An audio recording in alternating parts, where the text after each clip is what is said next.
All right. Hello, everybody, and thank you so much for joining us this morning at Los Angeles Norml. We're really excited to have you here. Number one, this whole year is a huge, huge year for us. This is our 50th anniversary. So 50 years of cannabis activism from Norml. It's really amazing. We're very excited this morning to welcome two cannabis activists, connoisseurs, and absolute trailblazers, Keith Stroup and Tommy Chong. Here at LA Norml, we're going to be bringing you a lot of exciting programming and guest speakers as we provide a place where our community can come together and find that personal connection that's really so important to all of us. So we encourage you to check back in with us every week as we continue to deliver fantastic educational content and amazing speakers. And Keith and Tommy, we really appreciate having you with us this morning. So without further ado, I'd like to introduce you to LA Norml's Director of Events, Rico Lamite, who will be moderating today's all-star discussion. Rico. What's happening, everybody? My name is Rico Lamite. I am the Los Angeles Norml Director of Events, and it is beyond a pleasure to bring together today two industry greats from over the years. We have Mr. Keith Stroup, as well as Tommy Chong, and I am going to be making live their videos right now. And now we have Mr. Stroup in with us. My apology, folks. I had some sort of a power surge and my computer went down. This is a current project. Much love. Just make sure we have a video here. We are good. All right. Thank you so very much for coming back out with us, Keith. You were out with us last weekend. We have Tommy joining us any minute now as well. Tell us a little bit about the beginnings of Norml and what you were thinking originally when Norml came to mind. Well, I was raised on a farm in southern Illinois, and the last thing I would have anticipated would have been that I would end up starting a legalization lobby. But I also didn't anticipate the Vietnam War. And about the time I graduated college in '65, you either had to go to grad school or you were drafted. And I had a number of my fraternity brothers from the days who had already been shipped home in body bags. I didn't know what that war was about exactly, but I was pretty certain I didn't want to die in it. Right. So I ended up, as did most of my generation, or many of my generation, being really radicalized in my political views because of the Vietnam War and the anti-war movement. I was a draft dodger, frankly, is what they used to call us. They had other names they called us too. I managed, with the help of some good lawyers from the National Lawyers Guild, to get what was called a critical skills deferment. Now that sounds important, and the idea is if the work you're doing on the home front is important enough, then instead of sending you off to fight a war, you can serve what would have been in the military, you can serve it in your civilian job. Well, as I graduated law school in '68, I was hired by a presidential commission for their legal staff. It was called the National Commission on Product Safety. I wasn't particularly interested in product safety, but it was a job that looked like it might justify to keep me out of the war, so I took it. What ended up happening was the commission had been created largely because of the work of consumer advocate Ralph Nader. He had written a book, Unsafe at Any Speed, about the dangerous Corvair automobile, and then he'd begun to branch out and to protect the public against other dangerous products. So I spent 2 years being introduced to the concept of public interest law, where you use your law degree and your legal skills to try to impact public policy rather than to represent individual clients. So at the end of the commission, and that would be 1970, I was old enough then I couldn't be drafted. So for the first time I had a choice what to do, and I'd really been exhilarated by this idea of consumer advocacy and public interest law. But I had also first smoked marijuana in 1965 when I was a freshman at Georgetown Law School. So by that point, I had been smoking 5 years, and no, longer than that. By the time I started Norml, so no, it was 65 I started. So I've been smoking about 5 years. So at any event, having the first opportunity in my adult life to decide what I wanted to do, I thought, well, I want to start a public interest group to legalize marijuana. Now, I think I have to acknowledge a large dose of naivete and idealism, because if we would have realized it was a project that might take 50 years, I doubt that I would have jumped into it with both feet in 1970. But at any event, the real answer to your question is, I don't think I ever would have started Norml or even been interested in challenging the government's policies, but for the work I had done with consumer advocate Ralph Nader. Yeah, shout out to Ralph Nader. Sorry, I had mine on mute here. Whether it's just for the community, whether it's for legalization, he's always been for the people. So we really, really appreciate the work that Ralph Nader's done. Really, really appreciate the work that you've done as well. Let's bring it into the present. So 50 years long, 50 years strong with Norml of advocacy, and now at the current place. What do you see the current issues with the industry, with the legalization efforts, and what is the focus now for Norml? Well, obviously, in those states where it still is illegal to possess or smoke marijuana, we got to continue to focus on decriminalizing the user, because as long as the public still considers us criminals, we're not going to make much progress in the other areas where we really want to. But that'll happen. We right now are showing, when we started Norml in 1970, Gallup poll had just done their first poll to judge the public level of support for legalizing marijuana. Prior to that, they did not think it was even important enough to ask the question. Well, at that time, 12% of the public supported our goals, 88% of the public opposed them. Now, again, it's been a long, slow slog, but we now have 5 or 6 national surveys, including Gallup, that show roughly 68% of the public now support full legalization. That's 2 out of 3. So we now have the chance to finally do the kinds of things we wanted to do for a long time, but we couldn't, as long as they still treated us like criminals. So what we do going forward is, in those states that don't yet have medical marijuana or good medical marijuana laws, obviously we're going to continue to push for those, but we've got pretty good laws in 33 states now. So I think within 3, 4, 5 years, we will have medical marijuana all across this country. But most marijuana smokers are not sick. They're people who smoke because they enjoy the high. It's a nice relaxation. I think it spurs your creative juices. I love to get stoned if I'm writing and just let my mind open up, and I end up seeing and understanding things that I should have seen and understood before I got stoned, but I didn't. There's something about that experience that's very positive. So going forward in the states that have legalized, here are the kinds of things we now need. Marijuana smokers obviously want a product that's safe, convenient, affordable. And when I say safe, I mean we want it tested in a state certified lab, so we know there's no adulterants or heavy metals or dangerous pesticides. Right. I want to have accurate labeling as to the THC and the CBD. And I think as we learn more about the terpenoids, we're probably going to want the major terpenoids listed as well. Absolutely. So as we go forward, right now what happens is, even in most legalization states, you can be fired from your job for testing positive for THC without the slight indication that you came to work in an impaired condition. You know, you smoke on the weekend, you go in on Monday and get drug tested. In most states, they can still fire a couple of young children, and a nosy neighbor complains about smelling marijuana smoke. They, in fact, call the state child welfare agency. They assume that because you're a marijuana smoker, you're an unfit parent. They send somebody out to examine your home because they assume you have a filthy home because you're a marijuana smoker. So it's time for us to get over that issue. Smoking marijuana should have nothing to do with your ability to be a fit parent, and it shouldn't be perceived that way. Another area is DUIDs in at least a dozen states. If you're caught with any amount of THC in your system, you are per se guilty of driving under the influence without the slightest evidence that you were impaired.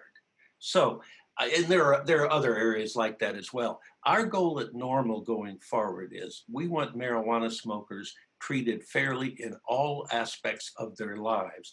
And frankly, with the kind of support we currently enjoy, with 2 out of 3 Americans being on our side, I think we're very quickly going to be able to improve these first few laws. I love that. Love that. And so what would you say is next for the movement? We get through legalization. Where do you see the industry in, let's say, 5 years from now? So moving past, Well, or what would your ideal vision be for the industry to be? I'd like to see the marijuana industry develop more along the lines of either wine or small breweries, craft breweries. Obviously, there are going to be some large players in the industry. There are in other industries as well. But for example, in the wine industry, you have a handful of really multinational corporations, but you also have tens of thousands of small wineries and small vineyards. And that's sort of the way I'm expecting and hoping that the marijuana legalization industry is going to develop. Sometimes I hear people complain right now because as long as marijuana is technically still illegal on the federal level, even though those laws are not very often enforced, and they haven't been allowing them to get in the way of the state legalization laws. But the fact is, some people say, well, they want to get rid of those because as long as it's illegal federally, you can't sell interstate. You can't have the big corporations coming in because if they're going to invest hundreds of millions of dollars, they want to be able to sell to any state, not just within one state. They want to be able to import and to export marijuana. Right. So frankly, even though eventually I'd like to see the industry opened up and people allowed to sell across state lines, for a few years, I think it's in our interest to keep those rules in place because it keeps the large multinational corporations, the cigarette companies, the alcohol companies, it keeps them out of the industry. And it allows a lot of the folks who've been growing marijuana for us for decades and doing it very well to establish themselves in the niche market. So I'm okay about taking our time to get there. Right. Yeah. So it's a marathon, not a sprint. I know we've had a lot of issues out here in California. I'm in Los Angeles. Had a lot of issues out here because of the rush to legalize rather than decriminalize first. So a couple of things we lost along the way. We're getting it back. Compassion is the biggest one, and then just like helping folks out that actually need cannabis as medicine. One thing when I see I have my White Sox hat, I worked with a lot of kids on the south and the west side of Chicago after I went to college. And the thing that we saw in Chicago was food deserts. You go miles and miles and you wouldn't see any grocery stores. You wouldn't see like anything really nourishing. So we had food and liquor stores, just a bunch of trash like you can eat. And I don't want our industry to turn into that either. And it kind of started to do that here in Los Angeles. And that's why you see a lot of the trap shops coming up because people they can't afford to go to the nice shops, and a lot of the nicer shops, quite frankly, they're not in areas that are lower income because it's not seen as profitable for a lot of the big investors to open a dispensary there.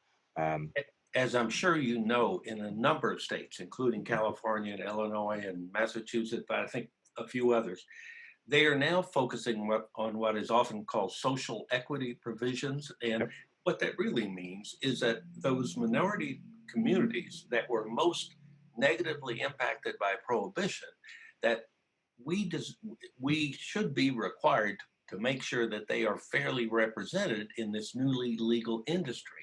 Absolutely. But as it's no surprise to most of us, that wasn't happening with the first few states. So they are going back now and requiring a certain number of the licenses for growing and selling to go to minority communities. And in most of the new legalization proposals, they're included in the original draft. You know, one of the benefits of having the state-by-state system that we're working on is we really are using those states as social laboratories. None of these laws are perfect because you don't think of everything. And even if you think of it, you're not sure if you include certain provisions that it will pass. For example, we think consumers always have the option of growing their own marijuana.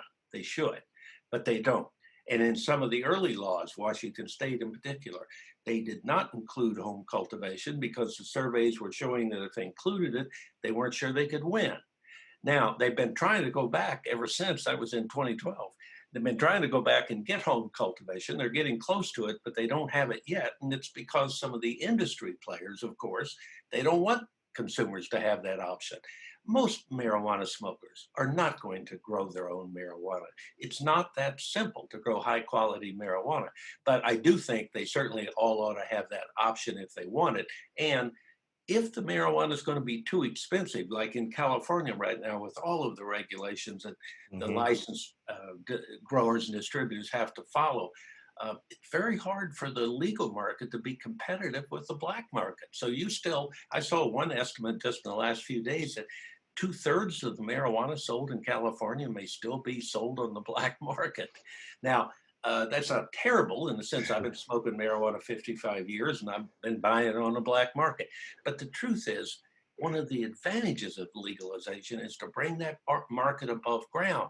Let's get it regulated and safe and accessible to all the consumers. Right. I think that really resonates because you want to make sure, especially the people who are using it as medicine, they're getting clean medicine. That's and right. they're putting the right things in your body. And quite frankly, you get a better high. you get a better high when your meds are clean.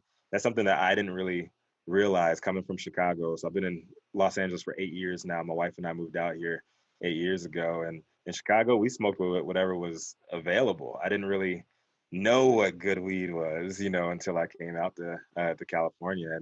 And I do appreciate, the clean meds. I can actually tell the difference. I think it's that moment, I guess, like if you ever drink beer and you graduate from college and you find out there's more to life than Bud Light or PBR. That's how it is. That's how it was with me in the weed industry. Like when I was in Chicago, you smoke what you got. That's Well, it. It used to be. Now, of course, as you know, in Chicago now, they've got fully legal marijuana. So that's been a 180-degree shift under Governor crazy. Pritzker.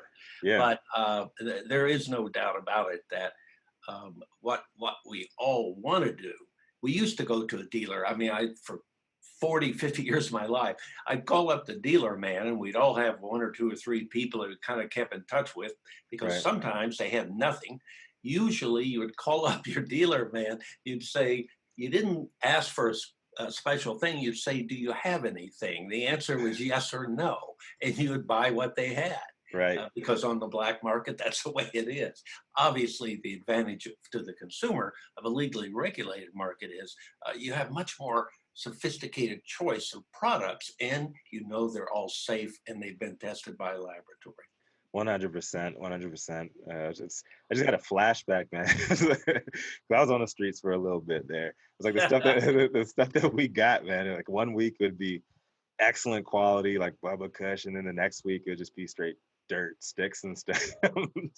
We used to have a period in the fall during most of my early marijuana smoking years when it was dry. It was a drought. That's where you had nothing. And you just wait around for 6 or 8 weeks before the dealer man called you and said, okay, I finally got a shipment in.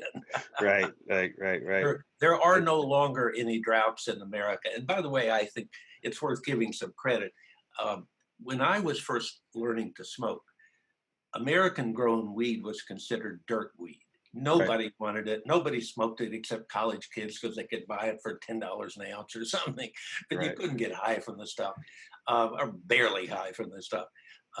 Obviously today, and a lot of this had to do, I mentioned Vietnam early and the impact that war and the anti-war movement had on me. Well, another impact it had was a large number of American soldiers who were drafted and sent to Vietnam were working class kids who probably didn't even smoke marijuana before they went over there. But in Vietnam and Cambodia and Laos, they had great marijuana. It was a great escape. So as these soldiers began to recycle back to the States, they brought a lot of seeds with them. And so there was a phase there at the end of the Vietnam War, et cetera, where the quality of our homegrown began to improve.